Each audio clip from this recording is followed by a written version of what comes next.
Yun, what's up, what's up? What's up mga kamundoy? Good morning sa inyong lahat. Ayan, update lang muna tayo. Ayan mga kamundoy, papakita ko sa inyo kung gaano ka, yung gaano ka alikabok pag nag-sunblasting. Tingnan mo yung mga tao, grabe. Yan yung actual na, mga kamundoy pag nag-sunblasting talaga. Mas mainam kasi yan, mas maganda kasi yan kaysa sa yung tititikin lang yung kalawang.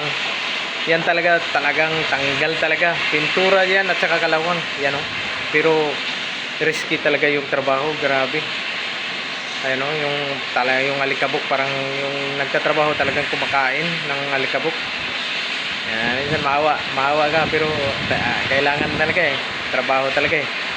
At saka kung nakikita nyo mga kamundo, yung nasa ilalim yan, oh, yung yan, gumagawa yan sila ng bagong rampa dyan, yung sa na yan, yung sa isang bangka na yan, yung nasa likod.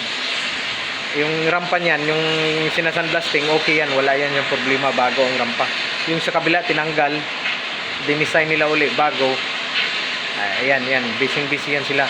Tapos yung kita nyo kamundo, yung namin, oh, yung crane namin nga nasa dagat, yan, siya yung nag-assist ng mga bakal dyan.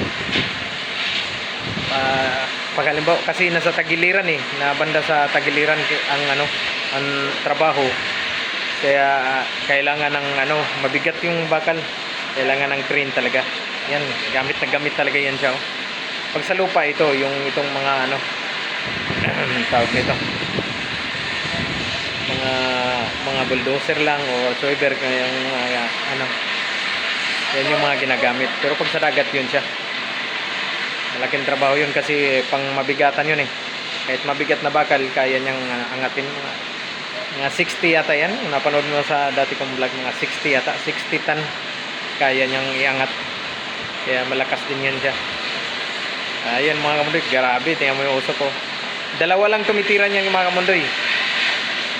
Paano pa kaya pag tatlo yan sila? Yung isa, kaso kasi hiniram yung isang sunblasting, nandito yung isang sunblasting, nagsa-sunblasting din, nandito banda. Ayan o, yung nila, ayan, sinasunblasting nila yung mga pintuan at saka yung railing sa yan na subol.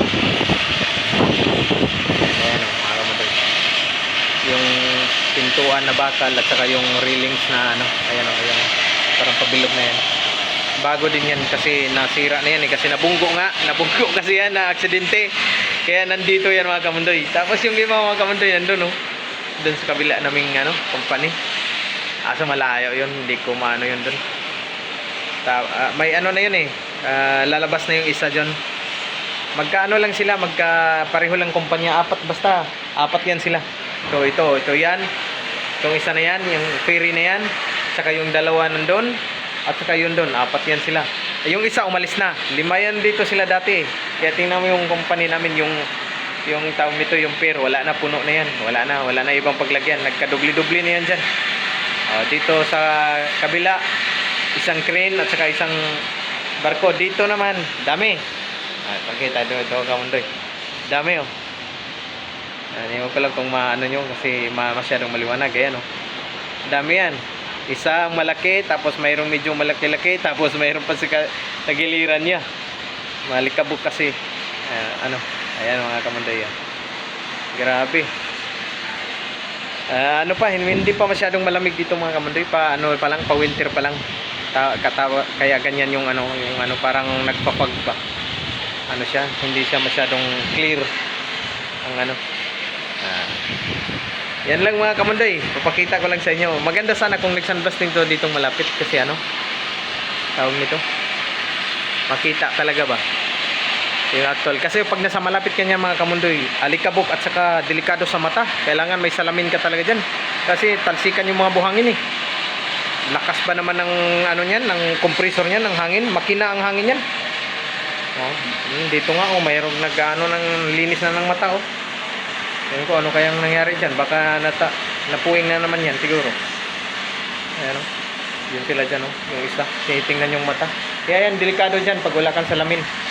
Kaya talagang kasi dapat safety ba. Yan naman sila, safety naman yan, pero grabe yan sila, yung walang mask ba. Tawag nito, yung damit lang. Grabe. Tapos ganyan trabaho. Hirap din pero ano.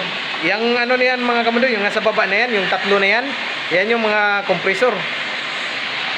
Mga makina, driven, engine driven yan, compressor kasi kailangan ng pressure dyan na malakas kaya ano. Tapos yung isa nandito nga. Ayan o, yan. Yung isang compressor na yan, yan. Ayan.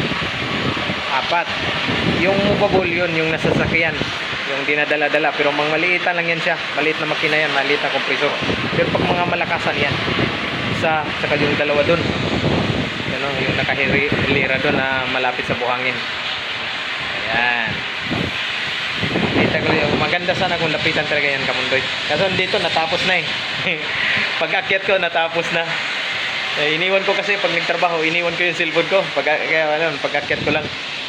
Pag akyat ko lang sabi ko, i-video ko kaya itong nagsa-sunblasting. Ang lupit niya, no?